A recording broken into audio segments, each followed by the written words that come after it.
这期节目是几周前和黄亚生录制的。今天传来中国前总理朱镕基去世的消息，我们正好借这期播客来审视一下他作为改革者的政治遗产，讨论再来一个朱镕基能否解决当前的经济困局，以及中国是否需要开明统治者这个永恒的话题。大家好，欢迎来到不明白播客，我是主持人袁丽。最近英国金融时报发表了一篇报道，说中国现在急需另一个朱镕基。1990年代主管经济的朱镕基关闭了大批效率低下的国有企业，估计有3-4千万工人下岗，这是当年非常痛苦，但事后被认为对中国经济进行的一次必要的手术。今天产能过剩的问题又一次摆在中国面前。根据智库 Merix 的数据，中国工业企业里亏损的比例从2010年的10%上升到去年的将近25%，从钢铁、水泥到汽车芯片、机器人几乎无所不包。这一期我们请麻省理工学院斯隆管理学院的黄亚生教授接着上一期中国作为一个绝对优势经济往下聊，面对今天的产能过剩，中国到底需要不需要，又可不可能再来一个朱镕基对中国经济动大手术，以及这个答案背后的体制问题。亚生你好。袁丽你好。金融时报那篇文章说，朱镕基当年砍产能的时候，东北的矿山钢厂大批关停，估计有3-4千万工人下岗。就像我前面说的，那场所谓的国企改制和造成的下岗潮，被很多人认为是中国经济当时必须要动的手术。我在推特上看你评论另一个经济学家的那个说，就说朱镕基的经济遗产就是 economic legacy 是非常复杂，你为什么这么说呢？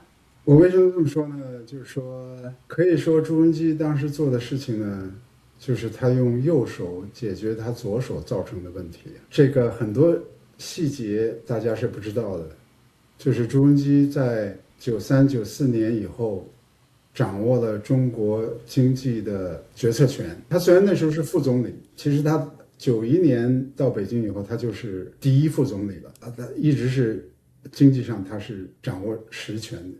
他对中国的农村的政策是起了一个非常非常的破坏的作用，萎缩了对乡镇企业的金融方面的这种支持，停止了当时在农村发生的一些在我看来非常有意义，就赵子阳时代发生的非常有意义的自下而上的金融方面的这种改革，农村信用社的改革，还有一个叫信用基金会的这些发展，这是其中一个方面。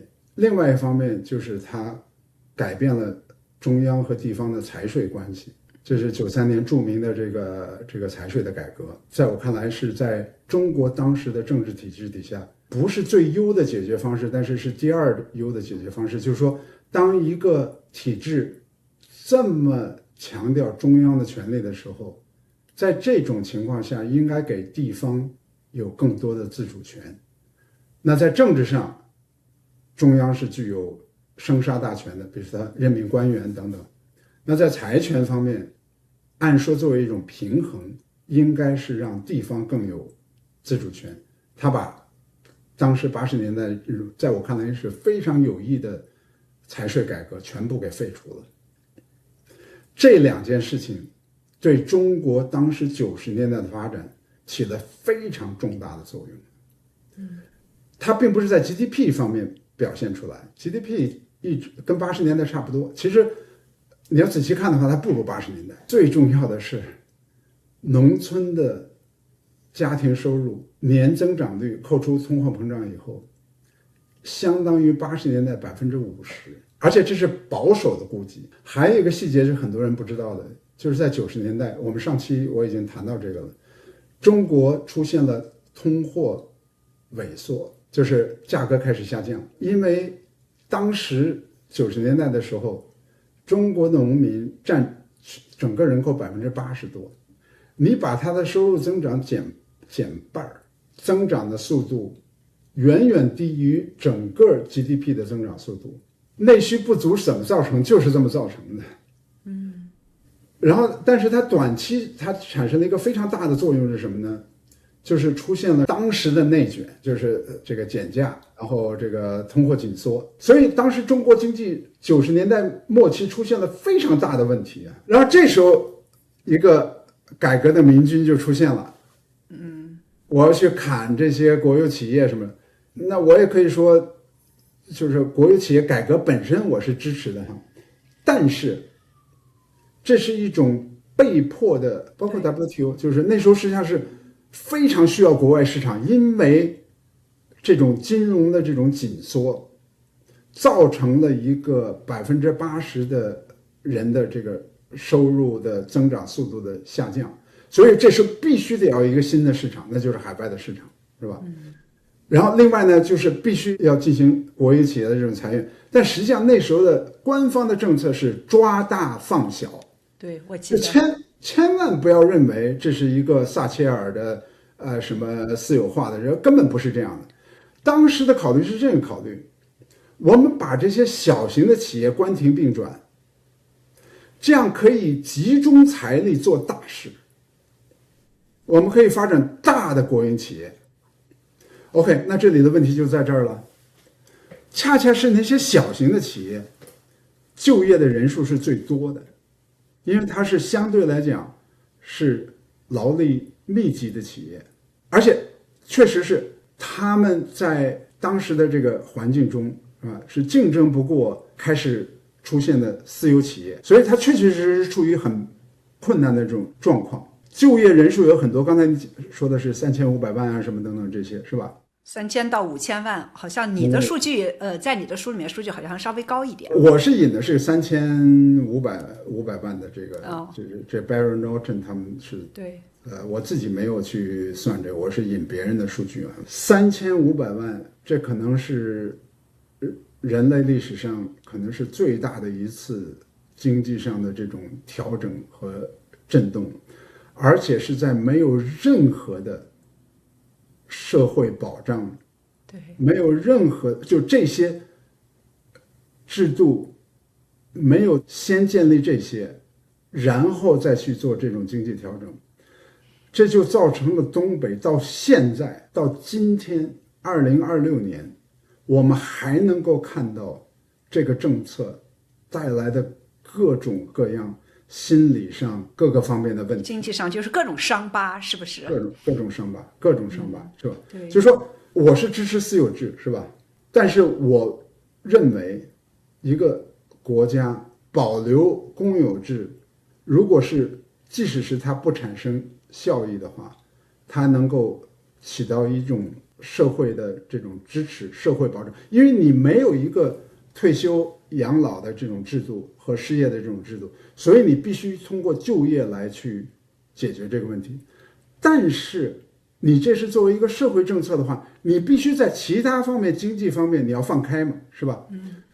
就是当时本来农村乡镇企业一个非常新兴繁荣的一个创业的这么一个局面，因为金融的萎缩，使很多的乡镇企业濒于破产，农村的金融濒于破产。然后这时候从成本上，他做出了这种大规模的砍这个成本，但是我们刚才已经说了，造成了各种各样后来的这些后遗症啊等等这些。另外 WTO 引入了这个海外的这个市场，我们今天说的所有的这些问题，基本上那些基础都是那时候打下来的。就是过度的依赖外需，还有就是集中力量办大事儿，是吧？然后你看就浦东的建设，就是这个我书里讲就是上海模式嘛，都是这些。这个经济发展重点从农村移到城市，产业政策高科技园区等等，都是那时候留下来的一些发展模式，是吧？就我没有否认它，但是我说我是不太同意那种完全一概否定或者一概认为它是一个。你是经济学家，左手和右手。我的从来有个原则，就是要看大多数人。农村当时是80%的人口，对呀，是吧？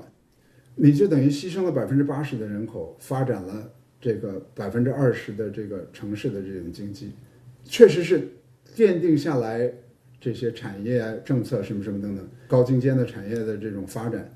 但是我真是不认为，如果没有这个政策，中国就不会有高精尖的产业发展了。你刚才正好提到了撒切尔是吧？撒切尔因为他的那个当时撒切尔主义是吧，紧缩政策吧，当时是造成了英国的这个失业率可能是有11%还是多少，他到现在还被很多英国人骂得要死。但是为什么朱镕基在中国现在一说起他就是一个明君啊，就是中国的这个改革开放经济的这个基础啊，都是他打下来的。你能给我们解释一下这个迷思吗？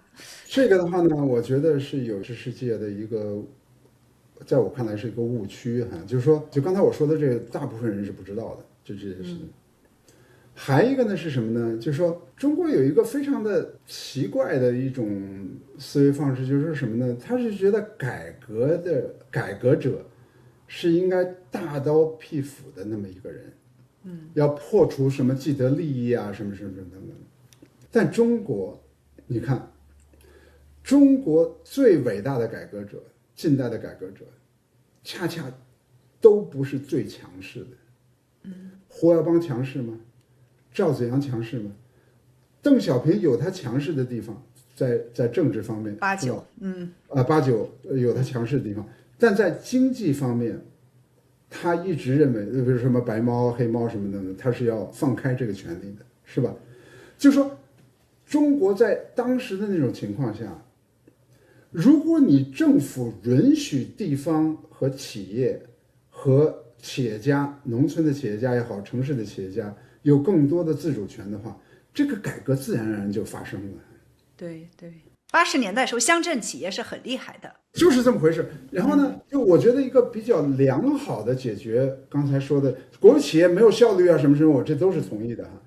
但是作为整个一个社会比较平稳的发展的话，我更愿意看到的是，因为他们受到竞争的影响，不能够盈利，但是呢，国家呢需要建立这个社会保障体系是需要时间的。我在这段时间，我还要维持他们的就业，我是不赞成那种全部私有化的当时那种做法的，是吧？但是问题是什么呢？问题是你在这边一定要去支持、鼓励和允许最有创业精神的企业家去创业、去发展。当时在90年代的时候，最有创业的人是在农村。而不是在城市，对，所以我刚才说，就是说他左手和右手的问题嘛，就是说，对，你左手是破坏了农村的这种创业的这种局面，然后右手又采取这种铁腕式的这种方式去解决这个问题，是吧？我说他的这个经济遗产是一种正面和负面都有，我是这个意义上来讲的。因为 FT 金融时报竟然发了这么一篇文章，我就想问一下，就是朱镕基当年对中国经济做的这种大的手术，就比如说关闭这个国有企业，就是砍产能，我们现在不说关闭国有企业吧，就是砍产能呀，关闭企业啊，造成大规模的失业呀，这样的一些做法，在中国今天还有可行性吗？就是比如说今天的产能可以怎么砍？在考虑这个问题的时候，一方面确实是要压缩产能，但是压缩产能的话，也不是说去砍，这砍吧就是一种军事的语言。其实我觉得你要是提高你资本的应用的效率，你用资本的力量，你也就去压缩了这种产能嘛，是吧？现在的问题是什么呢？就是说，所有的地方政府给他自己的企业各种各样的补贴。谁也不愿意退下去。比如说现在能源汽车就是这个问题嘛，是吧？能源汽车到现在已经以前从400多家，现在砍到大概100多家了，150家左右这种，是吧？今天中国的这个能源汽车，新能源汽车100多家的总利润，差不多就相当于Tesla一家的总利润，相当于丰田，大概相当于它的1/4左右的总利润，是吧？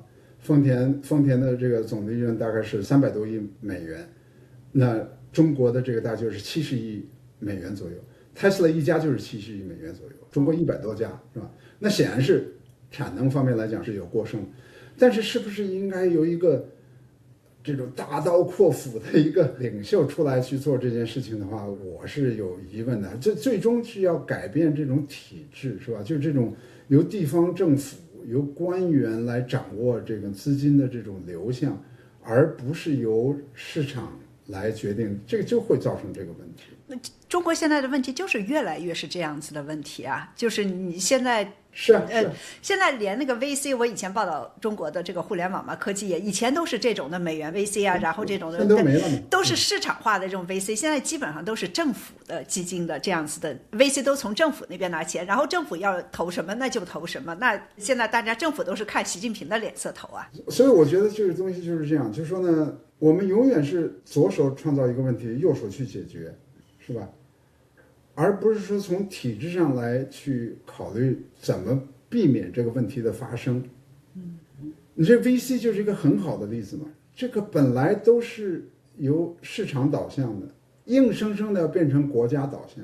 对，阿里巴巴、百度都是 VC 投出来的呀。这个拼多多啊什么等等都是这 VC 投出来的嘛，是吧？就是说，现在你看这个非常有意思，就是说中国真正成功的创业型企业是面对消费者的，都是 VC 投出来的，包括比亚迪其实以前也是这个什么巴菲特啊什么什么的，对，靠那个公开市场，也是公开市场是吧？现在是什么半导体啊什么什么的这些东西，就跟最终消费是有一段距离的，这个是吧？我也并不说完全是反对政府啊，我不是这样，但我觉得政府做的事情应该是受限制的、受局限性的，不应该取代私有部门的这种投资的决策，是吧？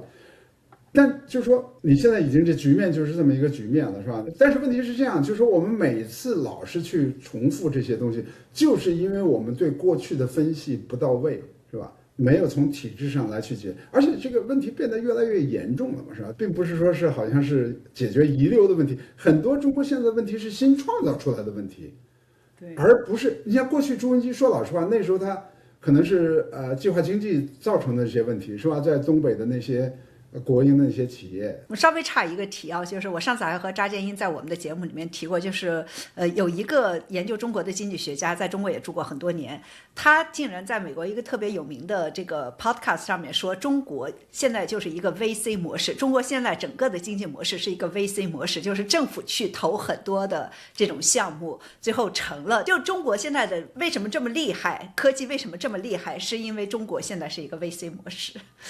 现在还有这样的说法？不是，那如果是它是 VC 模式的话，为什么它总是投同样的东西啊？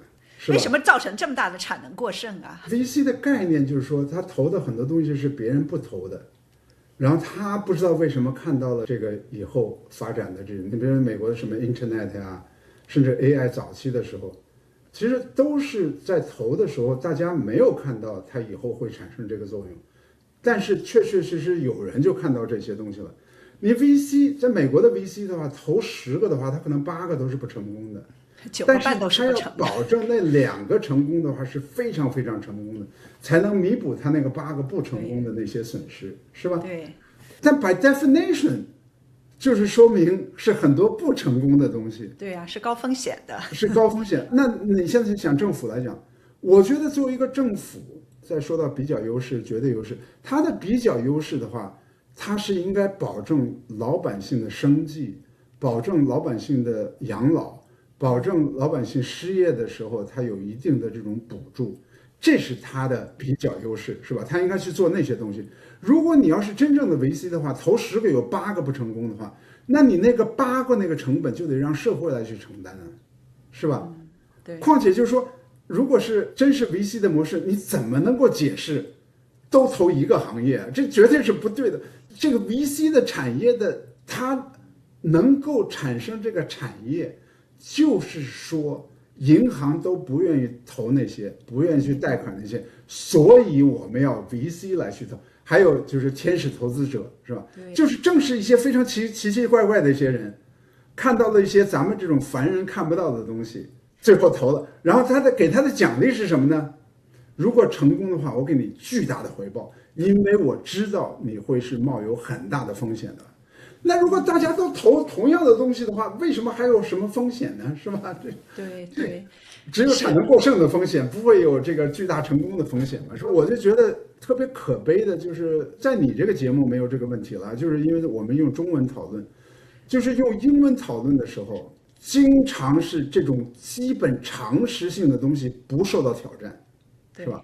包括什么美国的问题是它的法治，中国的是它的工程师什么的。因为我还去收集了一些中国的律师和中国的专利的数据，就发现中国律师多的地方也是专利多的地方。一个国家没有法治，怎么会有创新呢？我也想问一下，就说，既然我们刚才说了，就现在已经是这个情况，已经是产能过剩了。我们上一期节目也都谈了很多这样子的问题。我不知道你愿不愿意想一下，就是出现什么情况会逼着中国对经济做大的手术？就是如果不改革，这么一路走下去，中国经济可能的方向是什么？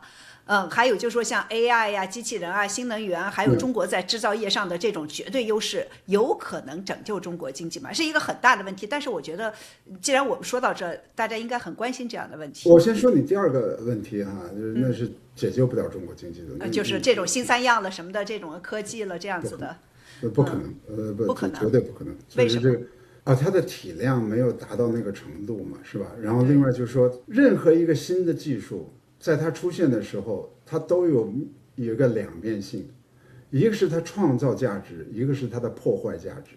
对，所以就是说，从长久来讲，它创造的价值要比破坏价值要多，所以这样我们才支持技术的发展嘛。但是从短期，任何一个技术都是这样子的。汽车发明以后，马车夫就没有工作了，是吧？就马车夫他创造的那个价值就会被汽车给取代。但是汽车创造的价值要比这个马车夫要大，所以它对整个社会来讲它是正面的。如果没有马车夫的情况下，有了汽车以后，那它创造的正面价值要比有马车夫的时候创造的要大。中国现在新能源的汽车，中国花了30多年建立了一个传统的汽车很大的一个行业，是吧？我都在广东跑过很多这种厂，模具厂啊什么等等。因为你看这个电动车的这个马达，它是非常非常简单的，不需要很多的零配件的。燃油机的这个马达，石油的驱动的这种是吧引进，非常非常复杂。那底下的供应商是一大堆一大堆。我当然是支持电动车啦，因为我很在乎全球变暖什么什么等等的。但是问题是，就是说我现在说的这个道理，就是说，当新技术出现的时候，它会创造价值，它也会损害价值。这并不是说是要去阻碍新的技术去发展，但我们要明确的认识到，它创造这些价值，它是有一定的成本的。对，就我们不能只看它积极的方面，是吧？它有很多的消极的方面，但是呢，就不讨论不等于它不存在。你外卖经济非常发达，但你那个 shopping mall 就没有人了嘛，是吧？就是所以这个就是并不是说我是认为就应该是在 shopping mall 买东西，不应该有外卖经济。但是我意思就是说，当你这种它叫 gig economy 出现以后，你看我以前去机场都还有出租车，现在哪有出租车？根本就没有出租车了，都是 Uber 了嘛，是吧？对，它创造的价值，它总是会去破坏一些东西的。所谓技术定义就是这个定义，它是要破坏现有的生产方式、生产力的，然后创造更大的生产力，是吧？所以就是说，它为什么不能解决整体的问题呢？第一个原因就在这儿。第二个原因的话，中国毕竟是在这么一种发展水平上，是吧？很多实际上是跟这种新能源车、跟 AI 是没有什么关系的嘛，是吧？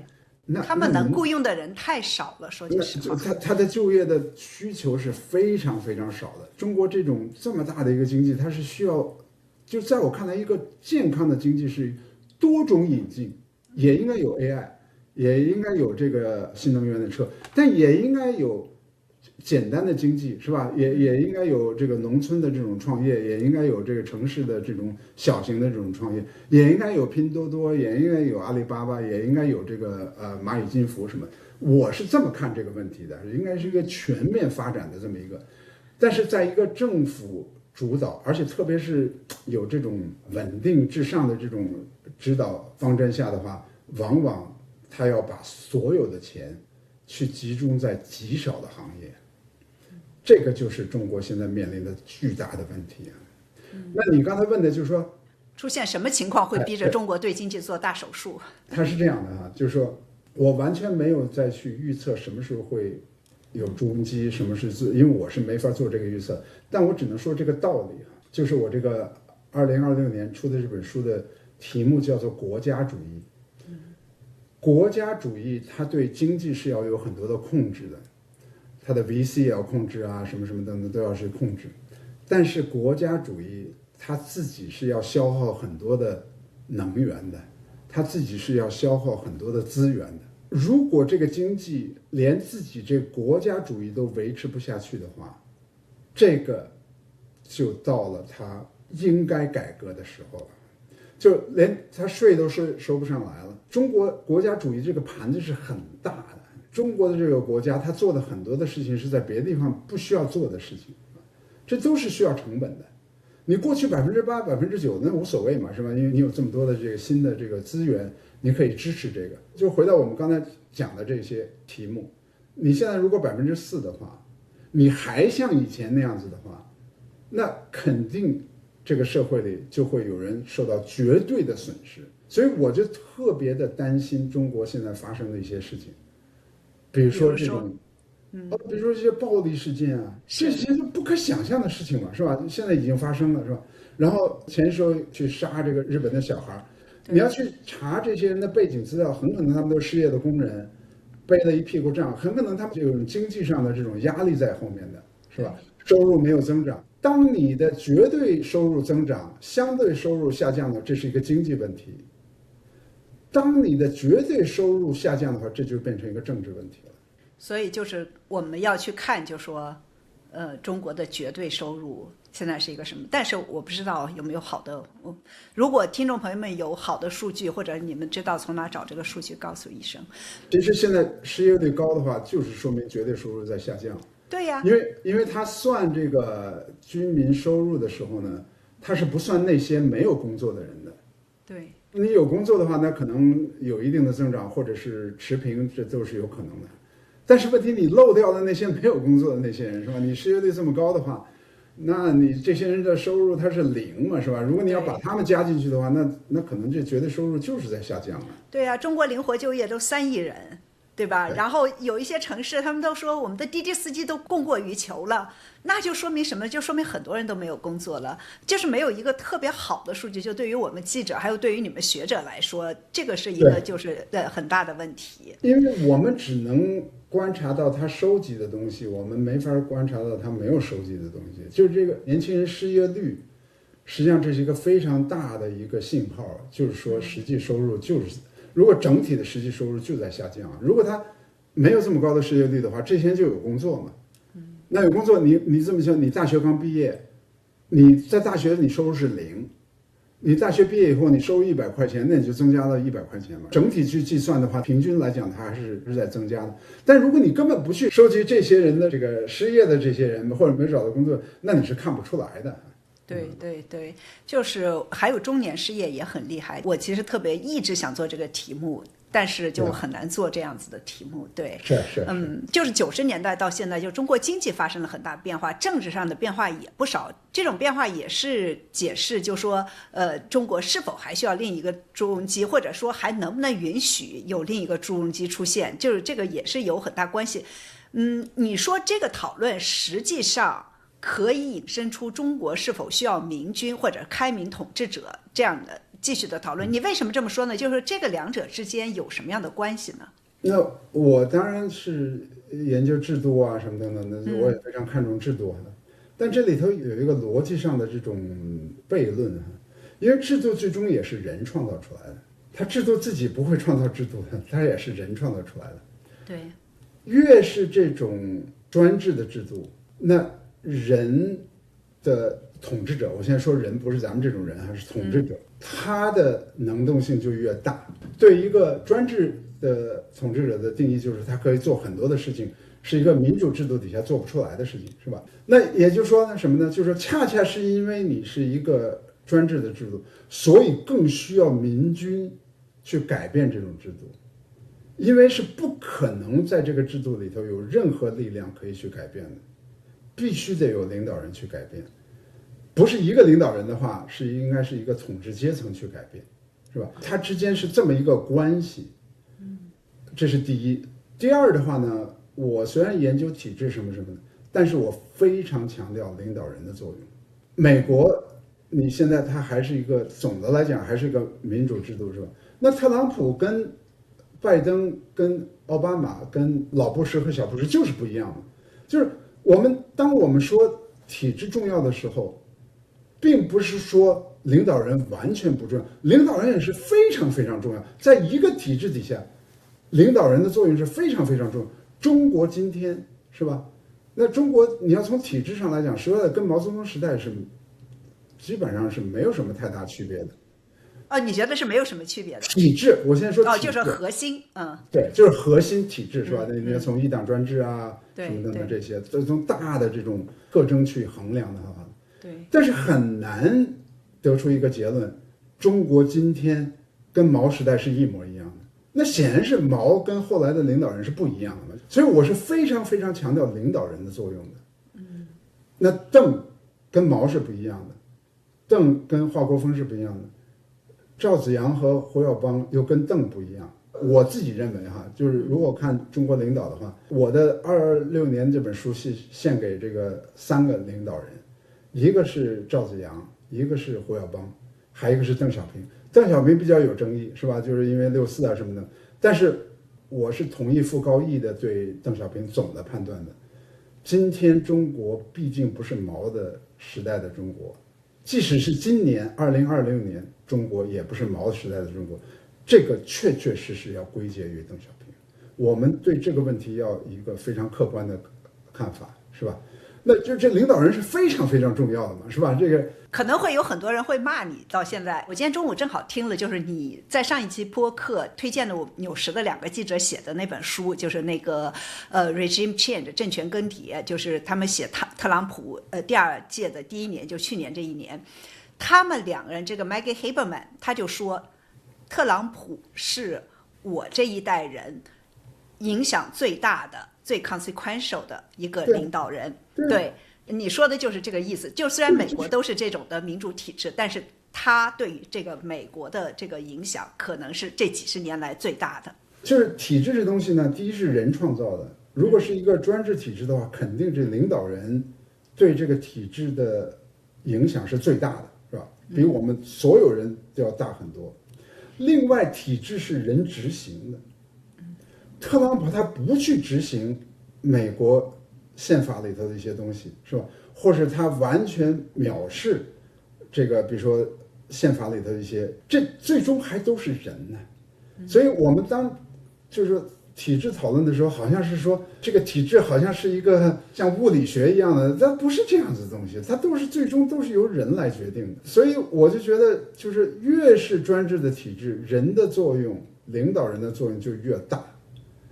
那你要进行体制的转型，没有一个明君，没有一个从思想上认可这个民主，或者是有一定的耐心、有一定的容忍性的话，那是不可能完成的。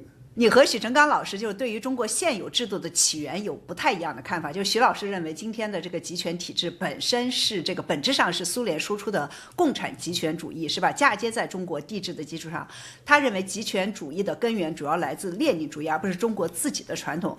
但是你2023年就是发表的这个中国模式的终点，就是那个 East 这本书，你是从这个科举制度讲起，就是把中国当代的治理逻辑一路追溯到1300年前，是2种很不一样的诊断。我这么说是不是准确？还有就是你们这2种诊断，这对中国现在这套体制能不能变、怎么变的这种判断会有什么样的不同？我们先讲分析然后再去做一个判断。就是说，你看这个共产主义制度，你看在什么地方90年代以后存留下来了，什么地方没有存留下来？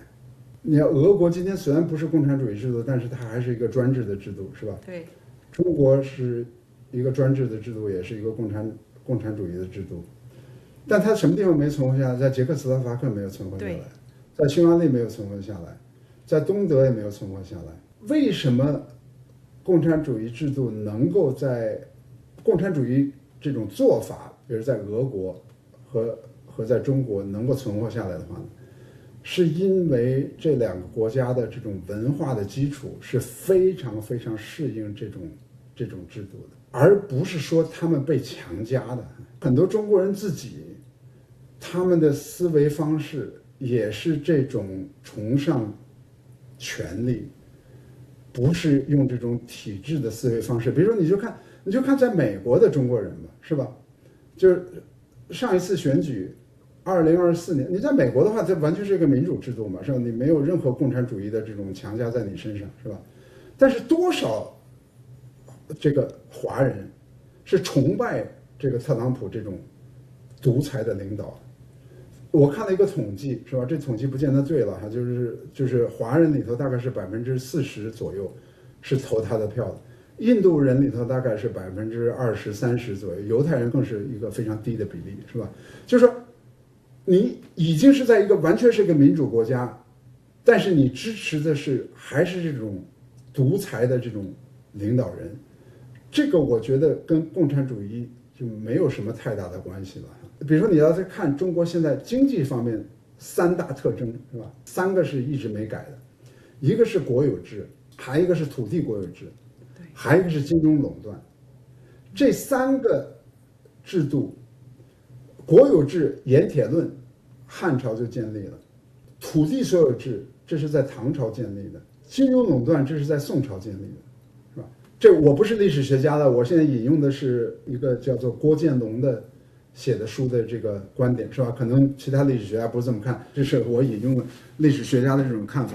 我是同意陈刚教授说的这个统治方式，列宁主义这个统治方式，就是这种组织、这种形态什么什么等等的，它其实不是马克思主义，它是一个列宁主义的一个东西，是吧？这种统治方式确确实实是从苏联学到这边来的。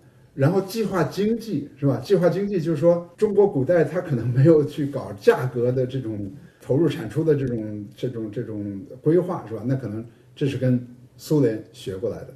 但是从这个体制的这种精髓的特征上来讲的话，它是提供了几个方面，一个它是提供了一个就是说像一个加强剂一样，给它加强了，是吧？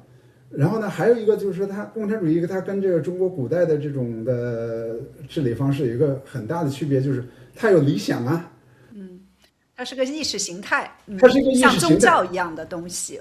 古代就这么做了，他就没有什么道理去跟你去解说，是吧？那这共产党可是说起共产主义可是一套一套的东西嘛。但是我想问一下，就是你这么来看，就是你从中国的古代这样子的追溯下来的，如果中国不要的这个共产主义，不要这个列宁主义这一套，中国是不是就可以改变这种制度基因啊？中国是从古代过来的，那是中国就转成民主制，是不是更难的一种的转型呢？我的观点是这个观点啊，就是说我为什么强调科举制呢？刚才我说的是3大支柱，经济上支柱，其实跟科举也没什么关系。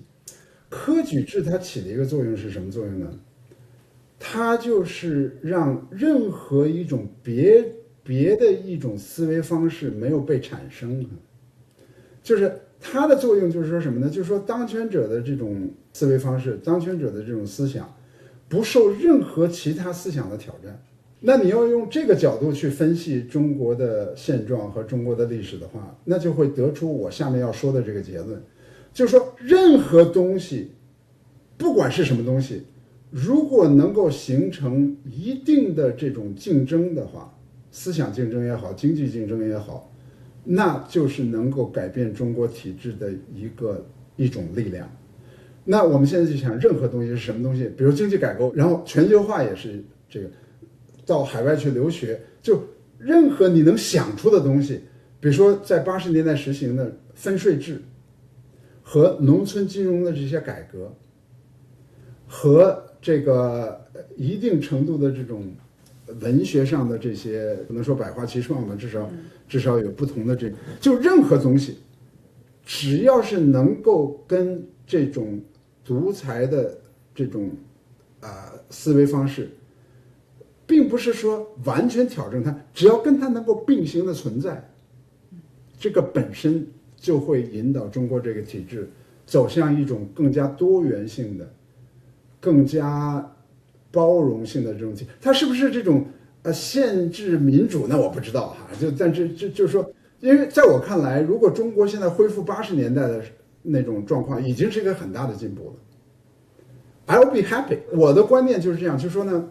虽然我是研究体制，但我并不是要求这体制好像完全就要变化，那才是真正的改变。我不是这样的，我觉得如果政治上集权，经济上有一定的分权，那就也可以啊，是吧？如果政治上的集权，然后呢稍微有一些党内的民主，那也可以啊，是吧？就任何的这种松动的这种变化，都是一个进步的象征。所以我不是那么绝对的要求这个体制必须要发生彻底的变化，而且我觉得有一个非常重要的一个考虑因素，就是说，中国的这种体制毕竟是几千年形成的体制，你如果有一个突然的变化的话，很可能会造成巨大的震荡。这个巨大的震荡本身会造成很大的成本，是吧？那可能会发生各种各样的动乱啊，什么什么的，这我也是不愿意看到的嘛。你就是认为就是精英阶层，就是政治精英，不是一个人，可能是一群人，这样子可以促进中国的这个变化。就是在这一点上，吴国光老师和你的看法也不太一样，是吧？吴老师认为，就是自上而下的改革空间已经基本不存在了，只有大规模的民变才能倒逼官变和制度变革。他认为，就是说等精英自己醒悟，这种想法本身可能是一种幻觉。但是你为什么就说觉得政治精英会愿意出来变革？这个想法还是值得这个认真讨论的呢？我也不能说，因为我没有这个直接的观察，就是说中国的精英需要有这种变革。但就这么说，如果中国精英没有这种感觉到需要变革了，中国老百姓是更没有。这个很有意思，就是什么呢？就是说，至少在过去，在中国比较自由派的人士都是共产党内部的人，党校的教授经常比企业家还要自由派，企业家还要自由派，是吧？就所以是的，看这话怎么去说了哈。就是说但是现在上面的人一换，党校的教授一点都不自由派了呀。对，但是你也不能说在中国的老百姓就比他们更自由派嘛。就你看这个，就是你现在看到证据是确凿的证据，所谓这些粉红。激烈的这种粉红都是中国的老百姓，而且经常是3、4线城市的这个老百姓，是吧？当然，就知识分子里可能也有了，是吧？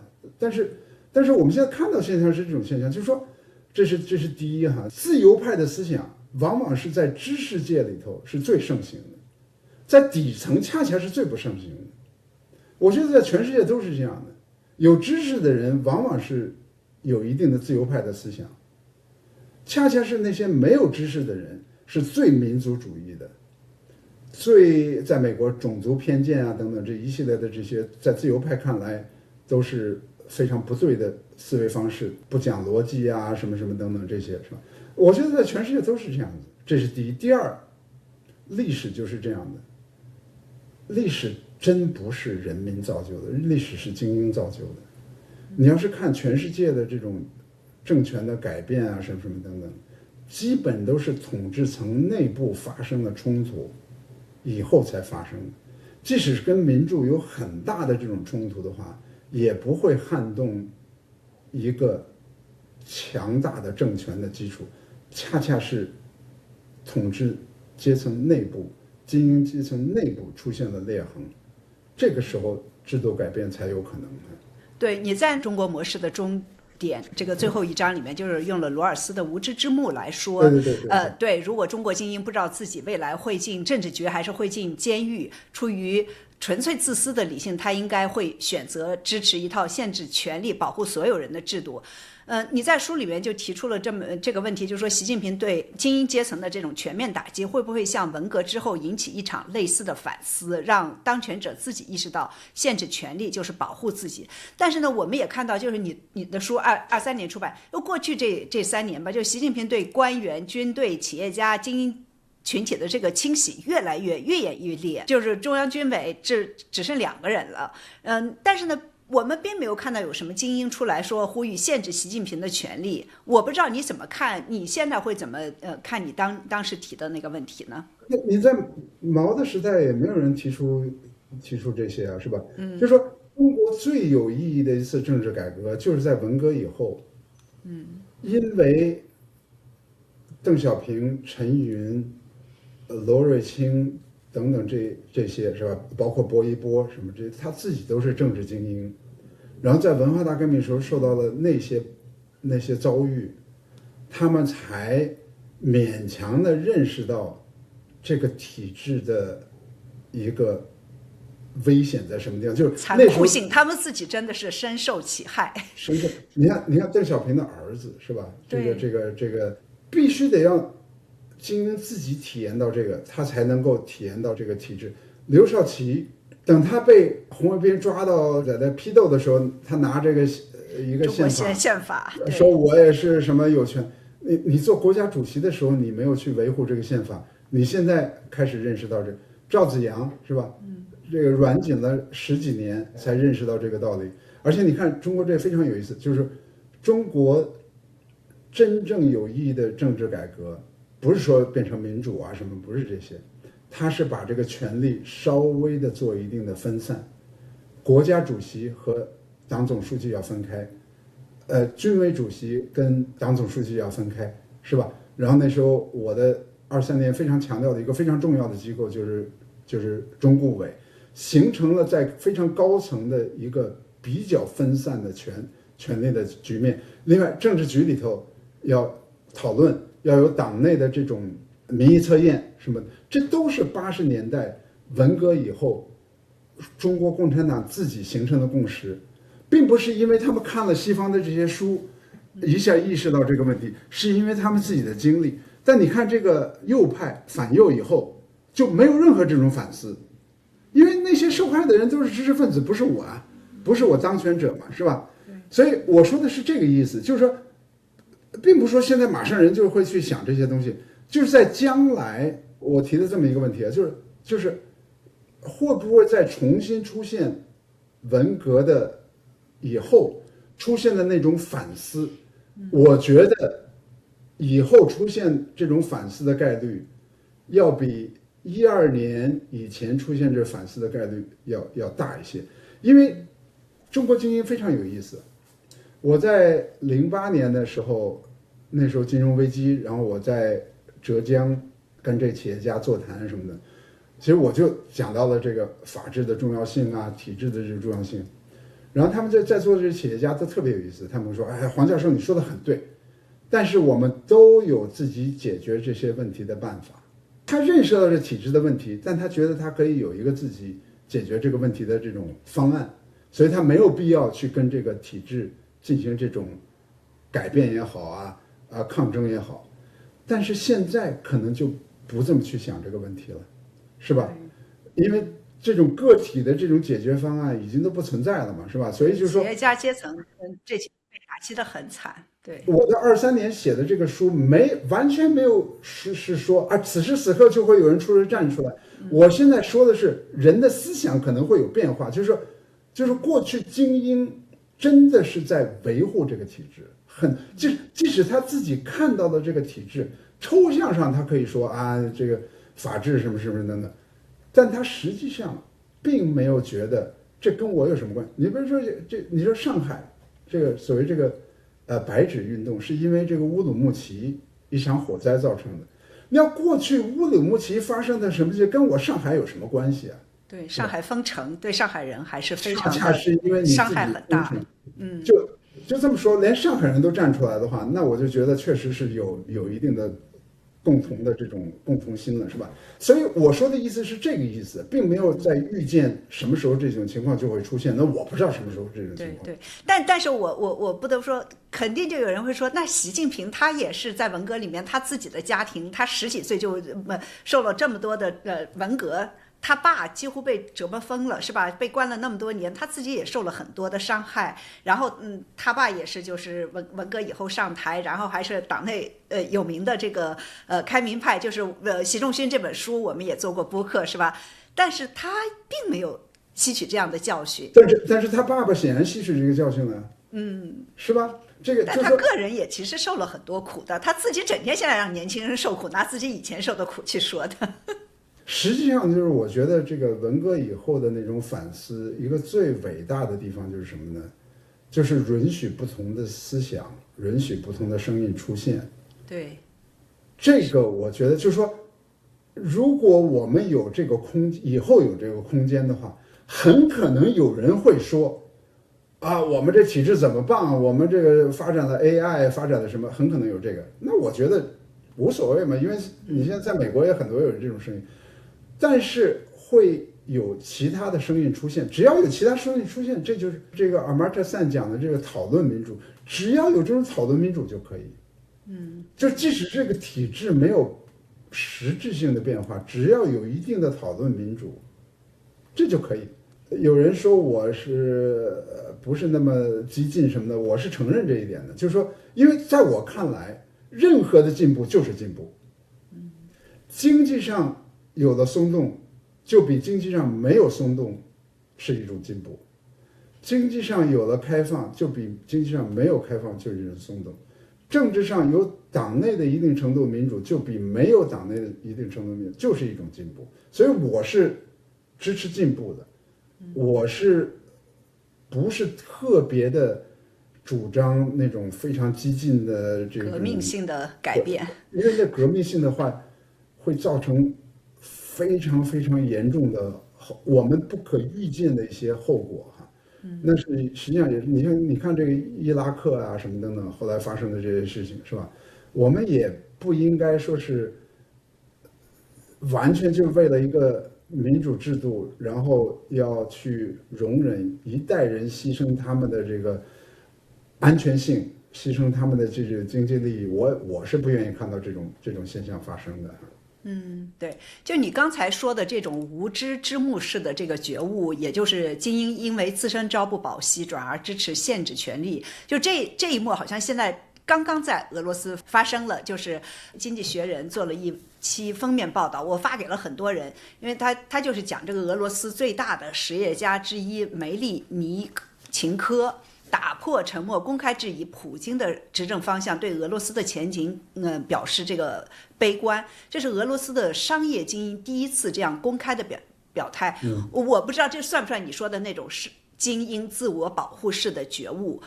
还有就是你觉得中国会出现这样的人吗？可能会在什么样的情况下出现？然后可能会是什么人？为什么这个情况还没有发生？有很多的问题，但是我觉得这实际上是大家最关心的问题。其实我们很多事情我们不知道，可能中国很多人也这么去想，但是我们是不知道的。但是我们现在知道，林彪那时候已经提出这个东西了。林彪在这个70年还是什么时候给毛泽东写了一封信，他就是说我们要立下一个规矩。他当然说的是，到了一定级别的人不能够上刑啊，不能够什么怎么着。当然包括他自己，刑不上大夫，就是我们觉得是一种特权。但是呢，另外一种解读就是说，如果你作为一个权势，就林彪是毛泽东的接班人，他已经有这种危机感的话，那么你在考虑制度这个问题的时候，你实际上是应该有一种更加开放的态度的。就是如果林彪执政的话，我不知道中国今天会是一种什么样子的，是吧？就是他有这种认识，那我就觉得他比这周恩来要高明多了。他是自己都害怕呀。他自己害怕，就像那周恩来他害怕的时候，他就没有，他就是唯唯诺诺，没有提出这种制度，或者是不能说是制度吧，就是一些做法上的这种保证。然后在文革以后，中国领导人我不知道他是明确提出还是大概形成一个不成文的这种，就是说不要把这个政治斗争搞得太残酷。华国锋下台以后，保留了他中央委员的这个职位。胡耀邦下台以后，保留了他政治局委员，对赵是非常狠的。对，这个我觉得第一次破坏是那个时候破坏的。但是毕竟还是在家里头紧闭，它是软禁，是吧？就是从这个文革的角度来讲的话，实际上还是一个比较人道的东西，是吧？但我已经觉得它已经是违背了这个，非常可怕了，对，非常，在我的非常可怕。实际上，中国很多的这种游戏规则是被那次给破坏了。你用反腐来对付你自己的这个政敌，陈锡同是那个时候，是吧？然后呢，又有陈良宇什么什么等等。所以我们看这个问题的时候，我觉得应该把这视野看得更加广一点啊。就是说老实话，就是89年以前，咱们上次讨论的那个题目，和现在讨论这个，上期讨论是经济方面的变化，农村发生的变化，这次讨论是政治上的发生的变化，就是89年的这种转变，实际上是在经济上和政治上是一个非常非常大的转变。这个跟海外的学者的一般的看法是非常不一样的。他们认为89只造成政治上的变化，没有造成经济上的变化。我认为政治和经济上都发生了巨大的变化。那然后呢？那现在呢？大家最关心的是现在。现在我们不知道啊，真是不知道。就是说，所以我呢是支持中国在经济上进一步的要发展经济，这也不威胁任何体制、任何领导人的，在我看来不威胁他的这个权利也好，什么什么等等也好。我觉得，即使是你是一个专制的体制，那你也应该发展经济，让老百姓过一个像样的日子，是吧？那你现在，我觉得我们能够有期望的就是这个期望，那别的话我觉得是很难。这个我觉得也很难啊，因为他是安全压倒一切的时候，他就是要把所有的资源拿过来放在他想放的地方。但是问题是这样的，就是说呢，这个体制本身也是要消耗资源的，你要维持这个体制本身，也得要有相当的经济增长才可以。就是我完全是在替你着想，只能是靠经济改革才有经济增长，你不可能是靠这种国有企业，这种烧钱的这种方式，那个是在消耗你的资源，没有产生你的资源。那我也希望中国能够缓和跟美国的关系，缓和跟欧洲的关系，缓和跟日本的关系，就是把经济增长的重要性重新给它提高到一个比较重要的这种位置。在我看来，如果发生这件事情，我是支持的，不管领导人是谁，我是支持的。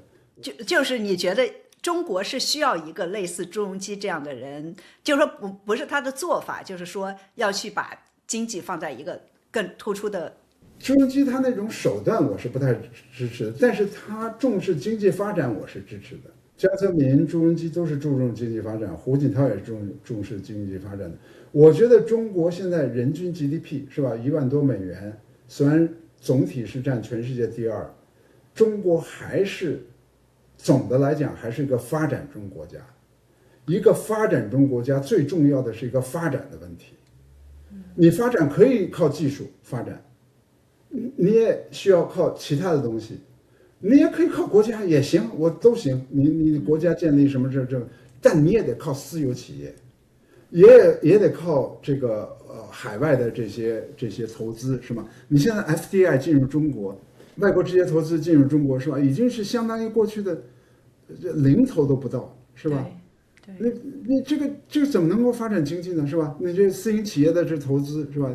已经是下滑的这么严重。现在我说的意思就是说，我如果是为了这个体制的着想，因为我这个体制本身是需要资源的，是吧？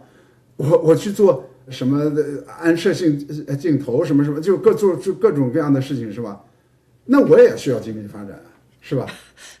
您太替他着想了。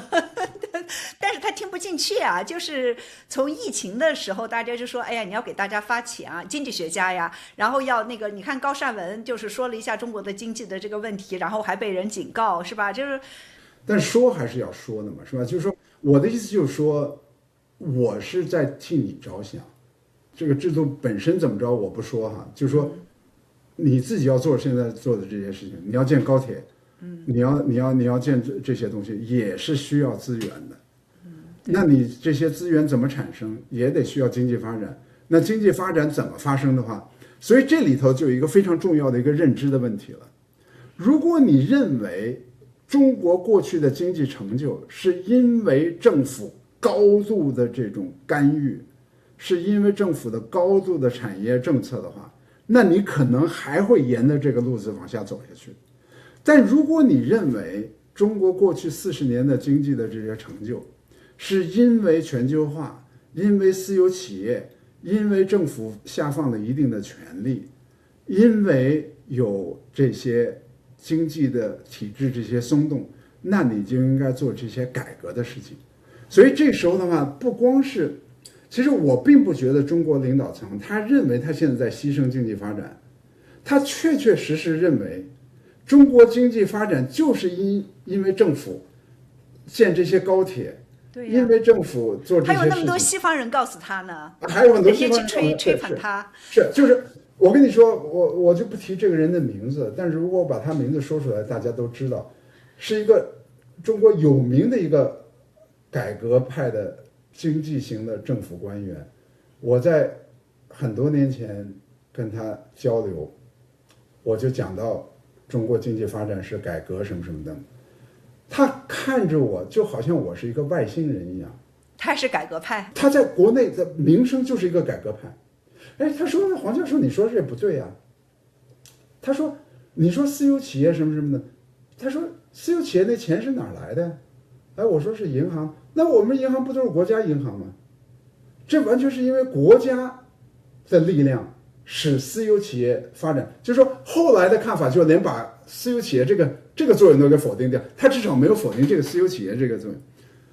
哎，后来我跟他说哈，我说哎，这个先生，我可能认知有限哈，你这个国有的银行贷款不光是给私有企业，你给了很多的国营企业，为什么他们没有带来经济发展呢？而是只有私有企业带来经济发展？我就觉得吃惊的不得了。就这么一个简单的提问，他哑口无言，完全回答不出来。因为他们的认知就是这样啊。他们认知就是他看到的国家这个贷款是吧？然后呢，再看到现在这个国家投这个半导体，哎呀，他就觉得这是国家的功劳。首先就说，如果换私人的话，私人可能也会去投，而且甚至他可能投的更少钱，产出的更多，是吧？这都是有可能的。所以我现在意思就是说啊，就是说千万我们不要认为，在中国，即使是很有知识的人，也是同意市场主导的理论，恰恰不是这样子。那么呢，经历了过去这些，他会不会改变这种看法？那我是不知道了哈。我觉得现在更难了。上一期你说的，你举的是几个人的名字，那都是中国的这种非常的有地位的人嘛，是吧？就他们都认为是中国是国家的力量，金科宇啊什么等等，是吧？就如果你是这么一个认知的话，你现在这个跟你发展经济要加强国家的力量是没有任何冲突的呀。如果一个领导人开始发展经济的话，这里头还会牵扯一个你对经济发展的一个认知的问题。你到底是认为这个经济发展是因为市场造成的呢，还是因为国家造成的？这个认知实际上是非常非常重要的。所以就是说，有些人就是说啊，他是在牺牲这个经济发展，可能在他的认知里，他没有在觉得牺牲啊。你要生产 AI， 生产这个半导体的话，很可能以后会带来巨大的这个经济增长。所以我们的这讨论的话呢，一个更重要的讨论是对经济发展是怎么发生的一个认知的问题。第二才是这经济发展本身是重要还是不重要。因为你要是去问国内的这些政治精英也好什么人，他们不会否认，不会出来说经济发展不重要，他们都说是重要。所以我们国家要去投高铁，所以我们国家要去投这个半导体。但是经济发展是怎么来的？这个是它是这么一种思维方式。所以对历史争论是非常重要的，要把历史的一些条序要搞得非常清楚才对，是吧？80年代是有中国的金融的改革的，是有这个乡镇企业，而且乡镇企业我的研究里表明，基本都是私营企业，而不是地方政府的所拥有的企业。我们要把这些事情搞清楚以后，才能够形成对过去中国经济发展的一个认真的一个认知啊。对，下次我们要有机会的，就是您和这个许成刚老师，还有这个吴国光老师，我们可以一起，很想你们一起能辩论一下，会很好看。其实他们很多观点我非常同意啊，大致的是一致的，但是我觉得就是可能区别就在于，就是他们呢是这个体制的比我更彻底，就是我能接受现体制嘛，就这么说。他们是更彻底的反对者。对对对，我能接受这个体制。第一，我觉得区别就是我能接受现体制；第二，我比他们更强调领导人的作用；第三，我更强调中国本土的这种历史和政治文化对中国现状的这种影响，是吧？那如果是本土的文化，而不是外来强加给你的话，那说老实话，我是一个自由派人士的话，我得尊重中国人民自己的选择。如果真正实是他自己做出的选择的话，虽然他这个选择可能跟我的选择是完全不一样的，甚至我不同意。比如他可能选择支持一个独裁者，那我也没办法嘛。我赞成的是什么呢？要给他一个选择。没有选择呀，哪有选择呀？不知道这个选择什么时候会出现。对，所以我的意思就是说，这个的话是跟外来的和内生的这是有区别的。因为如果你是外来的话，你基本上可以认为这是一个强加的。如果是一个内生的话，也可能是他自己选这个。所以我为什么要举这个在美国的这些华人支持特朗普的这个？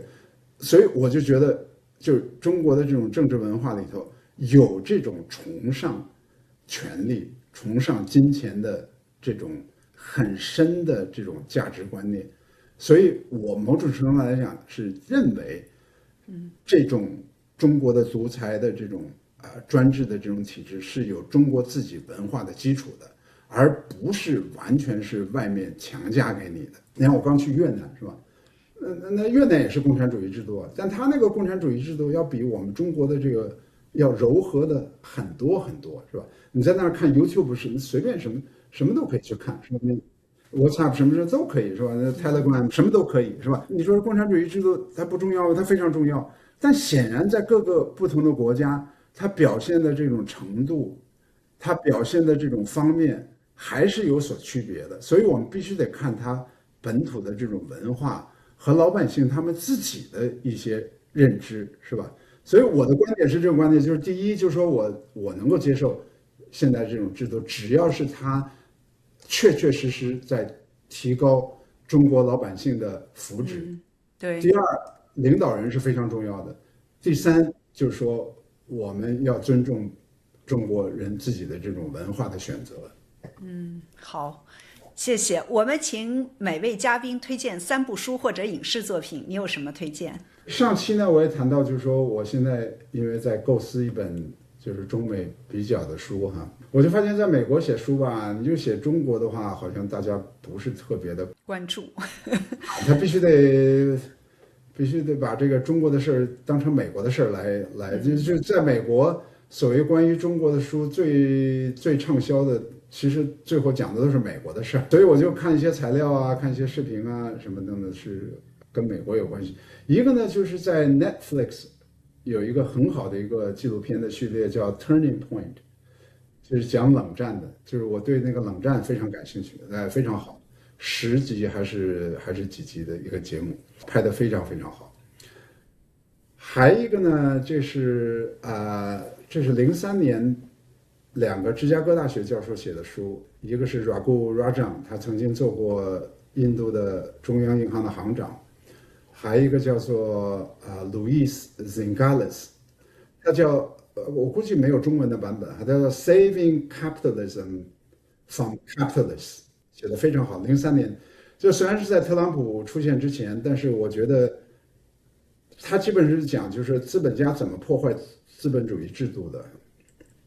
那我觉得挺准确的描述现在在硅谷的什么伊朗马斯克这些人的，就特别适合现在这个时候读。我觉得特别适合现在，就是他们自己在毁灭资本主义制度啊，支持特朗普。另外呢，就是说我上期也讲了，就是说因为我现在在写历史方面的书的话呢，所以我就看一些历史方面的这个，有一个他是个作家，好像不是学者，但是他写的书的文笔非常生动，所以我能看得下去。他叫郭建龙，就刚才我提的，就是说中国经济体制3大支柱，一个是这个国有制，是汉朝形成的，还一个是土地国家所有，这是唐朝形成的，还一个是金融国家垄断，这是宋朝形成。我是看他的书得到了这么一个印象，他叫郭建龙，他写的一本书叫做《中央帝国的财政密码》，这个梳理了这个历史上的国家和社会之间的关系。基本上就是说，他的观点就是说，当国家强大的时候，社会就衰弱；当社会强大的时候呢，国家就显得不是那么强大。我觉得这套视角照样能够适合今天的中国。对，《帝国密码三部曲》他写的好，谢谢亚生，也谢谢大家收听收看，我们下期再见。大家好，欢迎来到不明白播客，我是主持人袁丽。谢谢你们一直以来对不明白播客的大力支持，在这里我希望大家采取更多行动来支持播客。YouTube 频道上的观众朋友们，你们可以点击视频下方的订阅按钮关注我们的频道，并点击小铃铛打开提醒，以便第一时间看到最新的节目。我们也呼吁大家主动给节目点赞、留言或者分享给身边的朋友。每一期节目的友好互动对播客来说都是继续走下去的动力。我们也希望力所能及的朋友们能加入我们的 YouTube 会员，或者访问不明白播客网站捐赠页面，参与单次或者月度的捐赠、直播、talk show、下午茶、专题。我们希望带给大家更多有趣的谈话、及时的资讯与专业的分析，这都需要更多人员和资金的投入。欢迎点击不明白播客简介上的链接或本期的 show notes 来支持我们做出更多更好的节目。